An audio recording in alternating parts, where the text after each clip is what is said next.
कि सैयदना फारूक आज़म रदी अल्लाह ताला अन्हु इरशाद फरमाते हैं कि मैं रियाया के हालात का जायज़ा लेने के लिए निकला, जंगलो बयाबान में पहुंचा। अल्लाह अकबर। एक नौजवान बकरियां चरा रहा था। फारूक आज़म रदी अल्लाहुल मौला तबारक व तआला अन्हु को उसने पहचाना नहीं कि ये अमीरुल मुमिनीन हैं। एक मुसाफिर की हैसियत से पहुंचे।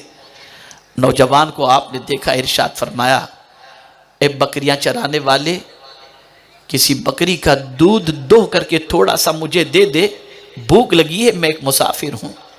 उस नौजवान ने जवाब में अर्ज किया, ए मुसाफिर, मैं बकरियों का चरवाहा हूं, बकरियों का मालिक नहीं। अपने मालिक की इजाजत के बगैर मैं बकरी का दूध दोहकर तुझे नहीं दे सकता। फारूक आज़म ने जब ये सुना तो इरशाद फरमाया, ठीक है, एक काम कर, कुछ रकम ले ले, बकरी का एक बच्चा दे दे, उसे ज़बह करके मैं खा लूँगा। और इम्तिहानन उससे फरमाया कि तेरा मालिक अगर तुझसे पूछे कि बकरी का एक बच्चा कैसे कम हो गया तो कहना भेड़िए ने खा लिया। उसने जब ये सुना तो सुनने के बाद फारूक आज़म से अर्ज़ करता है, ऐ मुसाफिर, ये बात तो सही है कि इस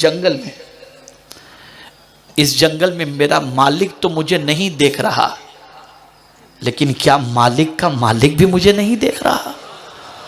ये जैसे ही उसने कहा, फारूक आज़म ने नौजवान को सीने से लगा लिया और इरशाद फरमाया, सुन, जब तक कलेमा पढ़ने वालों में तुझ जैसे नौजवान हैं, इस्लाम के बढ़ते हुए सैलाब को दुनिया की कोई ताकत नहीं रोक सकती। क्या ये डर है हमारे दिल में अल्लाह का? वो कौन सी बुराइयां हैं जिसकी दहलीज पर मुसलमान नजर ना आता हो? वो कौन सी बदकिरदारियां हैं जिससे मुसलमान का दामन आलूदा नजर ना आता हो? हम चाहते हैं कि हालात बदल जाएं, लेकिन हम बदलेंगे नहीं, माअज़ल्लाह मिन ज़ालिक। पहले खुद बदलो, हालात मौला बदल देगा।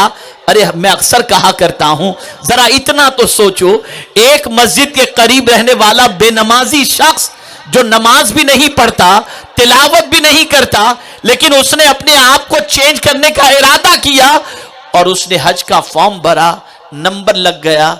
वो इमाम साहब के पास पहुंचता है और कहता है, कल मेरी रवानगी है हज के लिए, हजरत दुआ फरमाएं।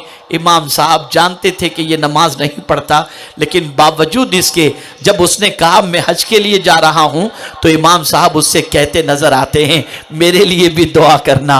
अल्लाह अल्लाह, इस बंदे को आप दुआ के लिए कह रहे हो जिसने जो नमाज नहीं पढ़ता था? तो इमाम साहब जवाब देंगे, अल्लाह ने इसे अपना मेहमान बना लिया और ये खुदा की तरफ बढ़ रहा है, तो जब इसने कदम उठा लिया है तो अल्लाह इसकी दुआओं को कबूल करेगा। और इस वजह से वो भी दुआ की गुजारिश करते नजर आते हैं। पता चला जब इंसान खुद को बदलने के लिए तैयार हो जाता है तो मौला खुद उस पर करम की नजर फरमाकर उसकी मोहब्बत लोगों के दिलों में पैदा फरमा देता है। तो कुरान कहता है, अगर तुम चाहते हो कि तुम पर रहम व करम की नजर हो, तो एक चीज कुरान ने बताई, अल्लाह और उसके रसूल की इताअत करो ताकि तुम रहम किए जाओ। और दूसरी चीज कुरान ने बयान फरमाई, वहादा किताबुन अंज़लनाहु मुबारकन फत्तबिऊहु वत्तकू लअल्लकुम तुरहमून। ये बरकत वाली किताब जिसको हमने नाजिल किया, इसकी पैरवी करो और अल्लाह से डरो ताकि तुम पर रहम किया जाए।